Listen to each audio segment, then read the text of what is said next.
It's finally here, the CP rework, and wow guys, it looks complicated, but it's really, really not. So stick around to see how it works. You might just learn something. Hey, it's Dan, and welcome back to Unified Gaming. Now in this one, as you can see, we're going to go through the brand new CP system. Do note that this is week 1 of the Flames of Ambition DLC, so it could change from what you see now. So if you are watching it in the future, this is what it was like originally when it was proposed. It's quite intense, it's quite in depth, so I'm going to break it down as best I can. I will put timestamps in the description, so jump to what you need. We're going to start with giving you a general overview of what's different, how does it work roughly, just important things to know. Then we'll jump into each tree, talk about each node, you know, the good, the bad, my thoughts on it from a PvP perspective, and as I said, there's timestamps. I will also do some more follow-up videos where we'll look at min-maxing and kind of how to use these in PvP builds and stuff, so make sure that you are subscribed so you don't miss that. But with that out of the way, we're just going to jump into it. So what do you need to know? Well, there's 3 parts, like normal. So you've got 3 consolations: craft, warfare, and fitness. Your craft is all about your kind of just general ability as a player for PvE type stuff. So repairing, trading goods, wayshrine travels, harvesting resources, refining resources. It's craft type stuff. This doesn't really affect combat massively, in all honesty. So, you know, don't worry too much about min-maxing this. Your warfare one, as you can probably tell, is your damage and like being in combat. So it's kind of damage, healing, and defense in one. And then you have fitness, which is kind of like your physique. So you like your max health, your health regen, some damage reductions in there, some unique effects, so like regens and stuff. So it's kind of how fit and healthy are you as a player, not really focusing on damage. Within each one, there's obviously constellations and stars. Each star has its own little benefit. So if you look at this one, Eldritch Insight, this gives you 260 magicka per stage. You'll notice that the stages are broken down to like spend 10 points to unlock. So I can put the points in, and now it unlocks. The bonus doesn't apply until you confirm the points. So once I've confirmed it, now the points are in. This one is also always on. If the star says add to champion bar to activate, that means that you need to slot it into this brand new champion bar, which is at the top of this bar. So you can see it right up here. We're going to quickly unlock one of those and just see how does it work and how does it look. Once I've unlocked it, it doesn't work. If you notice, I'm getting no benefit from it, and it says add to champion bar to activate in green. So even though my points are invested, I can't use it. It's a bit like a skill. Now you might have things like vigor, rally, poison injection, some dual wield skills, and you can't use all of them at once. You have to pick what you want to use and slot it in. And this is exactly the same. So to assign it, you simply push assign, and that could be on console UI, like as you can see, or it could be on PC, and you can pick where it goes. As it's a blue constellation one, I can only put it in one of these 4 blue slots.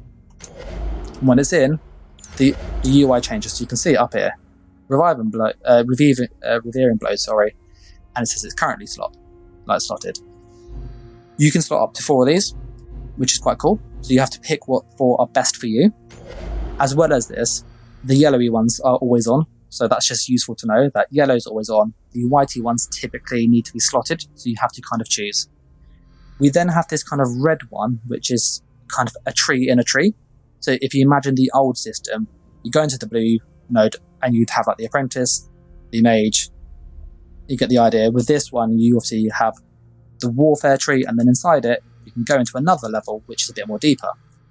This again has yellow ones, and it has some blue ones. So the bluey white ones are ones that go onto the bar. That means you can't get their benefit unless you invest into it. You'll also see that I can't put any points into it right now because I haven't unlocked the node before.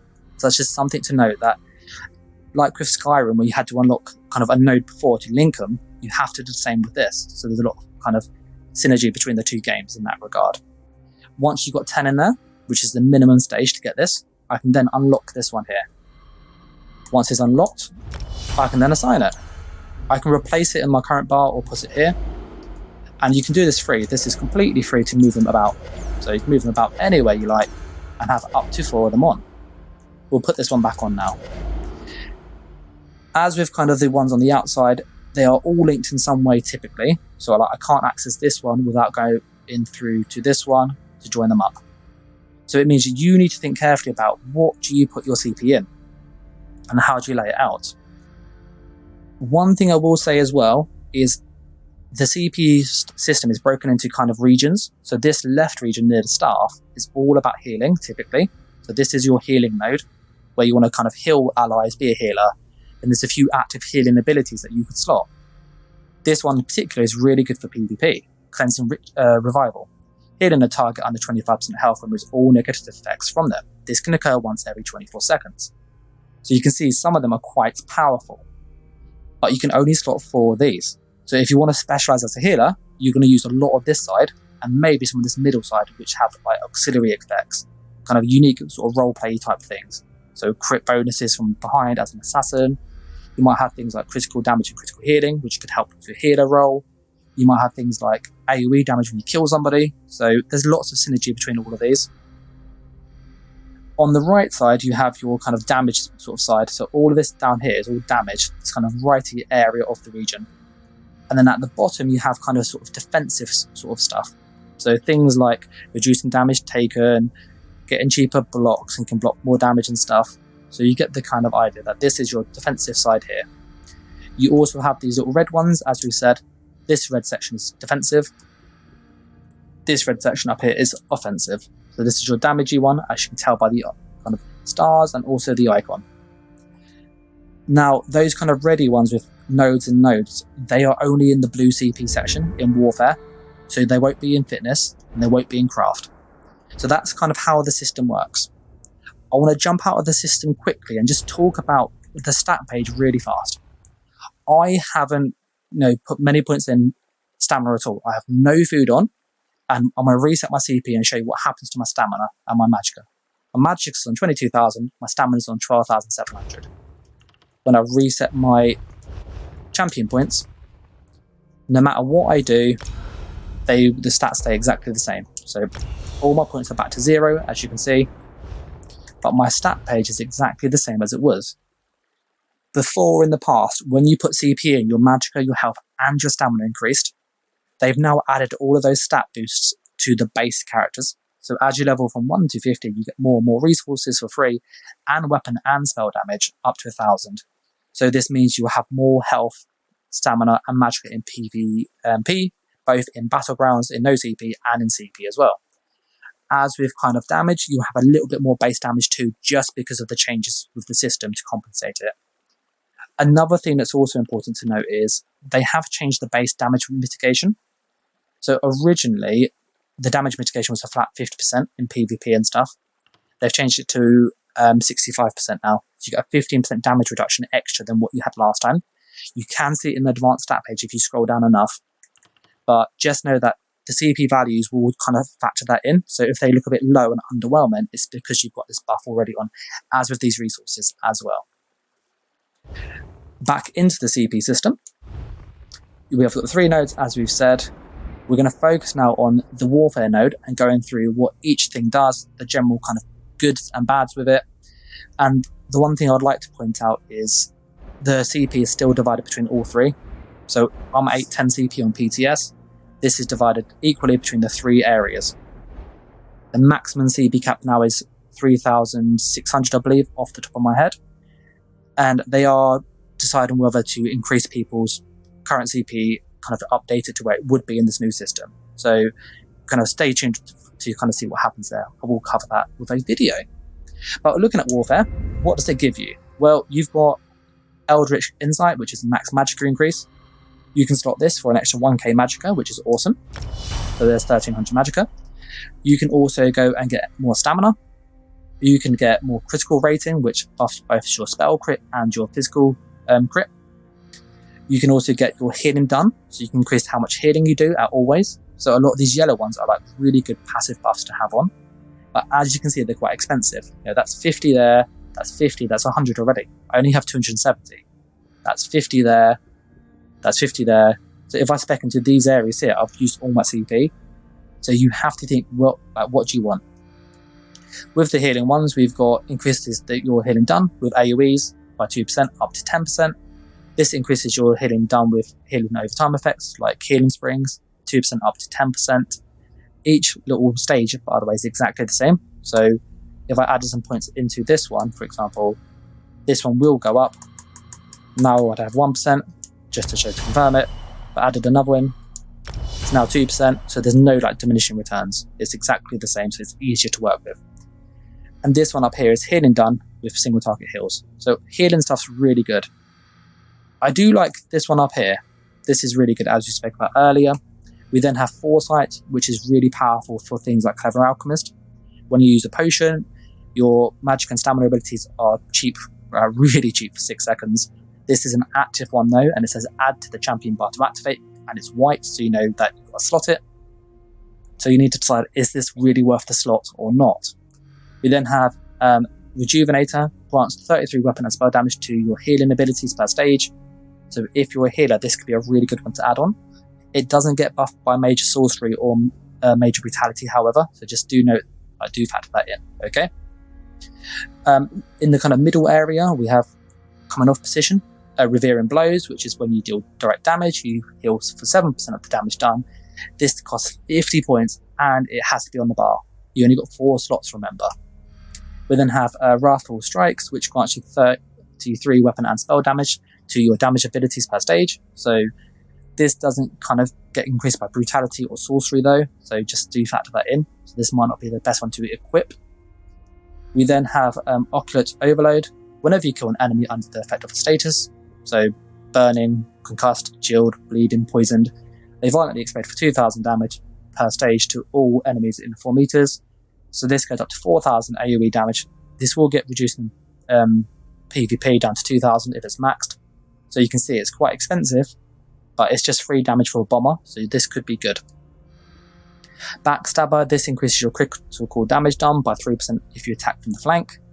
That's obviously per stage up to 15%. This has to be slotted because it's white, and also you have to hit them from behind, that is the flank. So there's a bit of conditionality with this one. With Fighting Finesse, this increases your critical damage and your healing done, but again, it has to be slotted. Moving on towards the damagey ones, we've got Stamina over here, and then we get to Extended Might, which is a node in a node. We have Offensive Penetration, which buffs both physical and spell pen, which is a great change. We then have Flawless Ritual. This increases your chance to apply a magical status effect. And on the stamina version, there's exactly the same for stamina. You then have grants 100 weapon and spell damage to your martial attacks. That's physical, poison, disease, bleed. There's exactly the same on the War Mage. These don't get buffed by major sorcery or major brutality though, so do remember that. But they are always active because they're yellow. As with the ones up here, we've got Timeless Discipline, which is your stamina one, so you can get an extra 1,300 stamina. So this is a good way to get just free resources.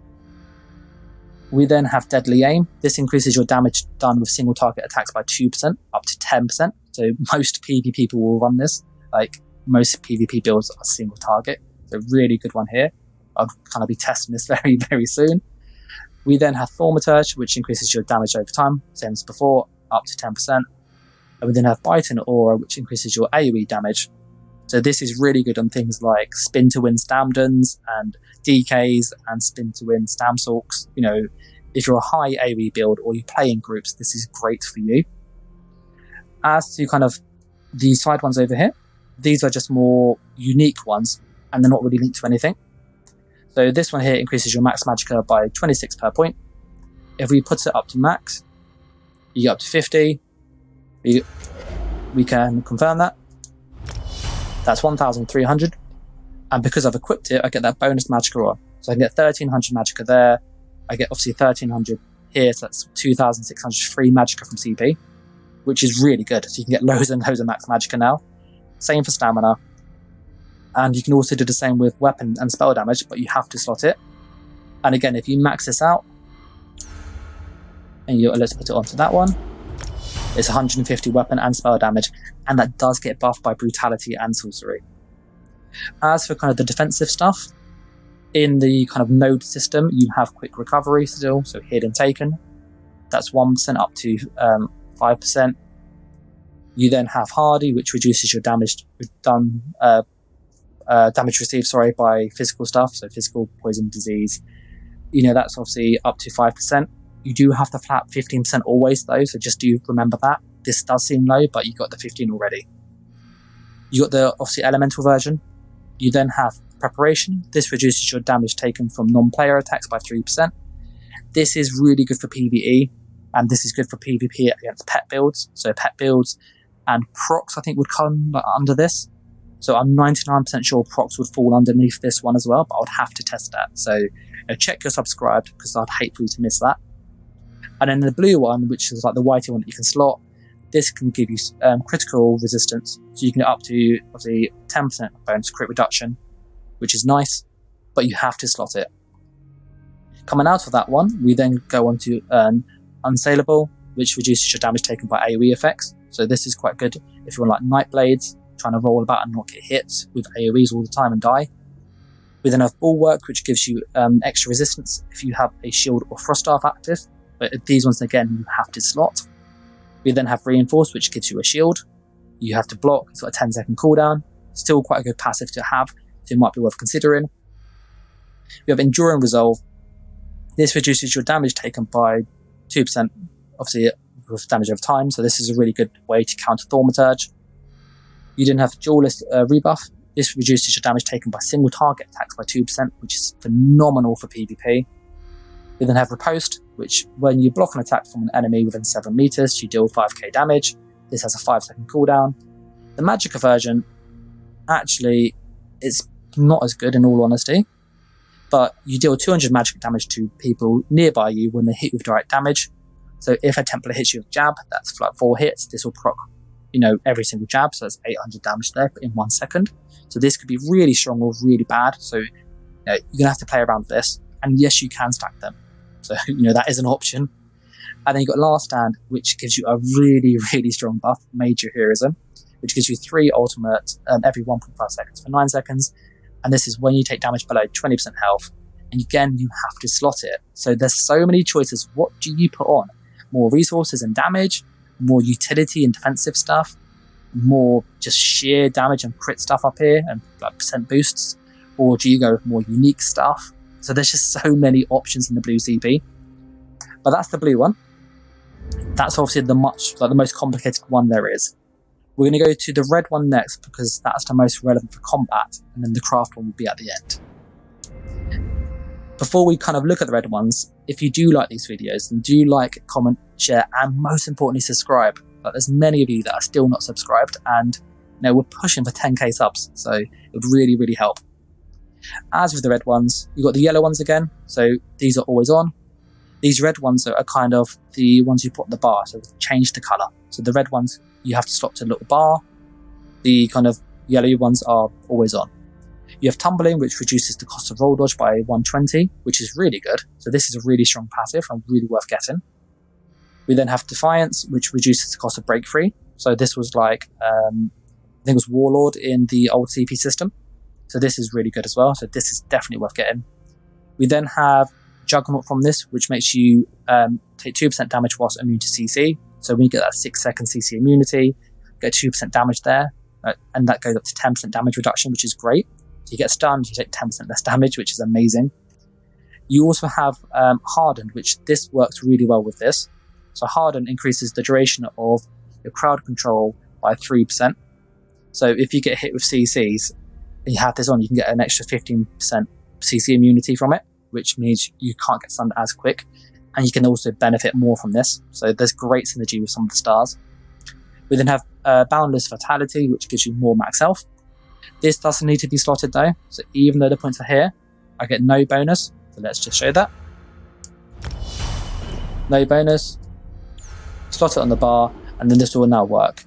You might notice that the UI can be a bit buggy at times, so don't panic if you don't see it straight away. It does apply. We then have Ironclad. Now, Ironclad has changed, and what Ironclad does... Sorry about all of the achievements. What Ironclad does is it gives you armor. So you can get, obviously, about 3.5k armor from this. So rather than being a flat damage reduction, you now get resistance, so you can kind of drop this. And this does make up for like light armor focus and medium armor focus. So that's how it's changed. We then have Slippery, which is really, really cool. When you are affected by a disabling effect, you automatically break free for no cost. After this, you can't obviously use it again, and it takes 21 seconds. This is amazing to use. We then have Unchained. When you use break free, the cost of your next ability stamina within 5 seconds is reduced by 11%. This obviously goes up 5 times, so it's 55% damage, stamina cost reduction, which is really good. So this, with the potion one, you can get really cheap stam skills. We then have Rejuvenation, which gives you health, magic, and stamina recovery per stage. Obviously, you can put this on up to 50. So we can stop this. 150 regen for each one. That can be buffed by potions and stuff, so this could be really strong. And just kind of a little heads up, there are currently builds with 13,000 stamina recovery and health recovery and stuff. Like, you can get crazy regens if you build them right. It's more health regen. I've seen a 13,000 health regen and 5k weapon damage build. I've seen some with 15k health regen and 7,000 weapon damage. So this system isn't perfectly balanced, but it just shows you there's lots of flexibility with it. You can really spec into certain things that are just crazy. Moving on kind of from here onto kind of over here, you find that this part's more movement based. So this is your sprinter. Sprint's cheaper. This is rousing speed. It makes the cost of sprint even cheaper whilst you're immune to CC. So if you get hit with a stun, you break free, or you get hit with a snare, you can then obviously move quicker and cheaper. So this will make you move quicker, this will make you move cheaper. So really good synergy there. We have Expert Evasion.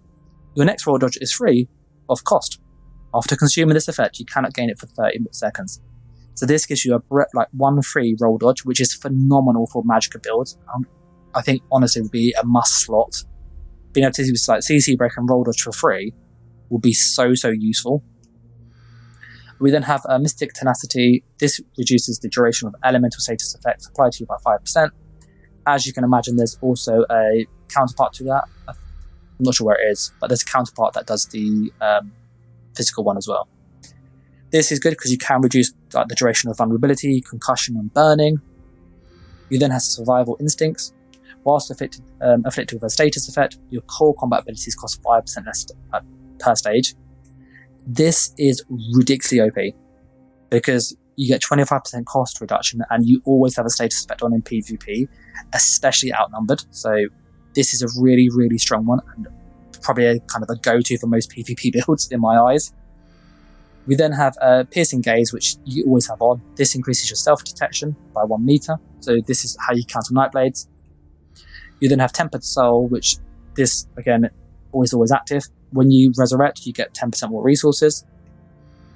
You have Spirit Mastery, which this decreases the time it takes to resurrect an ally, so good for healers. As for Bastion and how shields work, they've changed that. So Bastion increases your shield effectiveness and also how much damage you do to shielded targets by 8%. So if you spec into shields with this, you have bigger shields and do more to other shielded targets, which is great. So it's kind of double dips. So this is a really good one for Sorcerer. We then have Arcane and ucasaci, I think it's pronounced, or ucasaci, dyslexia, apologies. But while shielded, your dodge roll cost is 160 less stamina per stage, which is, this plus the one down here, you can have really cheap roll dodge if you're a Magicka sorcerer. So I'm really looking forward to trying that out. We then have Shield Master, which reduces the cost of your shields, so they're dirt cheap. So again, synergy with these things here, which is phenomenal. We then have Strategic Reserve, which gives you health recovery for every 10 ult. You can have 500 ult, so this is 500 health regen. So that's a lot of health regen, and it can be buffed by potions and stuff, so really, really strong passive here. You get Siphoning Spells. Restore 300 Magicka per stage whenever you kill an enemy, so this is a great way to sustain in PvE. You then have Bloodied Renewal, which is the stamina version, so if you're trying to sustain hard, you could use these in PvE really, really well. We then have your max health one over here, which increases your max health, similar to the max stam one. It's always on because it's yellow. As for Hasty, this increases your movement speed when sprinting, so this is nice. You can sprint quicker, which is always great for crafters and stuff. Over here you have Tireless Guardian, which reduces the cost of block by 20 per stage. You have Fortification, which increases the amount of damage you can block. This is really good because when you block, that's the first damage reduction in the calculation normally. So this means you can increase the amount you can block, which has the highest percentage. So this will have the biggest impact on how much damage is reduced. So this is a really good passive for PvE, especially for tanks, as you can imagine. We then have Nimble Protector. This increases your movement speed whilst bracing, so blocking by 3%. So when you block, you can move a little bit quicker. You then have Savage Defense. Reduce the cost of bash by 45 per stage, so good for tanks to interrupt. On guard, while immune to crowd control, increase the amount of damage you block by 2%. So this can really synergize with this one down here, that you can obviously block more, but when you're stunned and you've got CC immunity, you can obviously get even more mitigation. So that can help. And you have Bash and Brutality, which increases the damage. And this is really good on bash builds, by the way. So that's really, really fun to play with. But that's kind of the red CP on the whole. I don't think I've missed any, but if I have, I do apologise. And obviously, I will cover this again. So subscribe and stuff if you don't want to miss that. And I will be doing more sort of showcasing of this on Twitch very, very soon. So yeah, sort of check our Twitch out if you haven't already. But that's the red CP. And then for the green CP, which is Craft, this is more all about your kind of utility. So it's not so much combat, in all honesty. You'll see that the kind of the shiny ones, they're like green in this one, are slottable ones. The yellowy ones are just always on. So starting with the ones you start with at the bottom, you have Haggler, which increases the cost of stuff you buy from. So you sell to. So when you sell stuff to merchants, you get more money for it. You then have Break Full, which reduces the cost of full damage. So this is really good. So get this up and you get a big full damage reduction, 35% at all times. Wanderer, this is great for just saving your gold, so you can TP to waste shrines for much less gold. We then have Fleet Phantom, which reduces the movement speed penalty of sneak by 5%. So you can get some really good sneak penalty reductions if you don't want to be a vampire, so you can move somewhat better in sneak. We obviously have up here Friends in Low Places. This removes 1,000 bounty from you once per day when you commit a crime.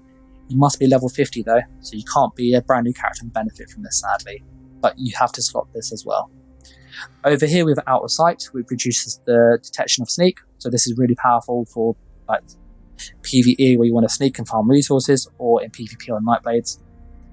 We then have Infamous, which increases the value of fenced items by 15%. We then have Shadow Strike, which this is now for the Blade of Woe, so when you kill somebody with it, you get invisibility for a little bit. We then have Cat Purse's Art, which increases the chance to get better items when you pickpocket. You have Fade Away. Escaping from guards wipes 25% of your current heat, but not bounty. This is really good for necromancers if you use the skills by mistake. We then have a Meticulous Disassembly. These ones in the middle are really good. Really, really good. This improves the chances of extracting woodworking ingredients and allows you to refine more powerful resins from raw materials. This has to be slotted. It doesn't say the percentage boost, sadly, which I really wish it did, but this is still quite a useful one to have, especially if you refine resources and stuff often. We then have Treasure Hunter, which increases the cost of the quality of the items. Typically what happened was that this increased the chest level by 1, so I imagine it would do the same. So if you find an advanced, it'll go to expert and so on. If you find master, it just counts as 2 masters. Master Gatherer, this is really, really useful. This reduces the cost of this reduces the speed of harvest time, so it gets quicker and quicker, up to 50% reduction. So you can speed mine materials really fast with this, so this is great. Up here we've got Gifted Rider, which increases our mount speed. So this is a 10% boost always, which is great, but you have to stop this. Plentiful Harvest gives you 20% chance to get double resources, and yes, you can get this up to 100%. So you get double resources from every single node, which is really, really, really strong. So I can see this one being changed. We then have War Mount, which improves your mastery of mounts, removing all stamina costs outside of combat. So that's the same as last time. We then have Homemaker, which gives you a 10% chance to find extra furnishing plans if you find one, so that's good for housing people. We then have Steadfast Enchantment. Your weapons, they don't obviously decay as quick. It does slow it down by 20%, 40%, and 100%. I don't know whether the 100% is there's no need to recharge. I'm assuming it just slows it down loads and you still have to recharge it, but I will need to test that. This one here, this gives you more inspiration when you learn items. So when you kind of like deconstruct items, you get more experience to level it up quicker. So this is great early on, but not so much if you've got a character like higher level. Fortune's Favour increases how much gold you find in chests. Wanderer reduces the cost of wastelands, as we've said. Going down here, we get to Practitioner, which adds 10 minutes to your food or drink. This can go up to level 3, so that's 30% increase in your food and stuff. So this is really good to save you like money and stuff, but it has to be active, so you might not want to use this one here. As for kind of down here, you've got obviously Soul Reservoir, which we haven't touched upon. When you resurrect yourself or another ally, you have a 33% chance not to use Soul Gem. So again, that's just to save you money. You then have Liquid Efficiency. This will be really good. I can see this being a really strong one to use in PvE, just to save gold. You get a 10% chance you will not use a potion when you use one. So yeah, this could save a lot of money really quick. You then have Angular Instincts, so you can make a pure fishing build now, which increases the chance of getting better fish and items by 10%. You then have Real Technique, which this helps get your fish quicker, basically. As for these on the outside, you have Steed's Blessing, which increases the movement speed out of combat. I'm assuming this works for horses and movement speed. I haven't checked, but we will need to test that, so I will test this in a later video. We then have Professional Upkeep, which reduces the cost of repairing your armor by 1%. So again, you can get quite a good reduction for this, and you can slot this just before you repair to be really savvy and save money. Just note that once this is unlocked, for example, you get 30% reduction there. I can take it off and on at any time. So even though it might be off, I can just slot it on for free. It's only if I want to reset it that do I pay the 3k gold. And then we have Sustaining from the Shadows, which reduces the cost of sneak by 1% per stage. So this is a really, really strong passive. This is actually stronger than it used to be. So you have to slot it to get the bonus. And I've noticed that when you unlock it and then slot it later, it doesn't always show. You have to reset the UI, but it does work. But that's all the green TP and all the options there. I don't think I've missed anything, but as I said, if I have, then obviously come and check back later. I will obviously cover this again at some point if it changes. But that is the brand new CP system. And I did it on console controller, so you can see that it does work on console. It works on PC and stuff absolutely fine. So the UI is great. The artistic team did a great job for this. And all in all, I think this is just an absolutely fantastic system for ESO, and it gives you so many options. It finally means that you have to play differently. If you're a healer, you're going to be a healer. You can't be a healer and a tank and a damage dealer and do all of it really well. You have to specialize your CP more. And I think that's a really, really good option. And even if you get all the CP, it's going to be really hard to then go, okay, which active ones do I add onto my bar? Do I add on all the healing ones? Well, if I do that, I'm going to miss some of the damage ones over here. And that change alone, I think, makes this much more better for character creation and just specialization. So for me, this is like a great first start. Is there problems with this? Clearly, it's the first draft. There's always going to be an issue with it, but I have to say they have really knocked this one out of the park. So well done, Zos. And I just really hope that this goes to live and they don't change their mind. I'd love to know what you think about this. Which one do you think is more OP or more balanced or needs buffing maybe? Let me know in the comments. I'd love to know what you think. And if there's anything that you want to see tested on the PTS, because you might be on console, you just don't have it, then leave a comment as well. Let me know. And I'll be testing lots and lots more things, doing gear sets reviews, CP loadouts and testing. So, make sure you're subscribed for all of that good stuff. But I'm going to wrap this one up here now. So I'm just going to say a huge thank you to all of our Patreons who really help us make videos. Their support just means that I can actually sit here, make videos much more frequently than I could otherwise. So it's really appreciated.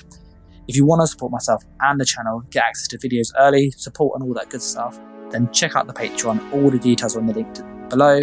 But I'm going to wrap this one up here. So thanks for watching, guys. Take care and bye.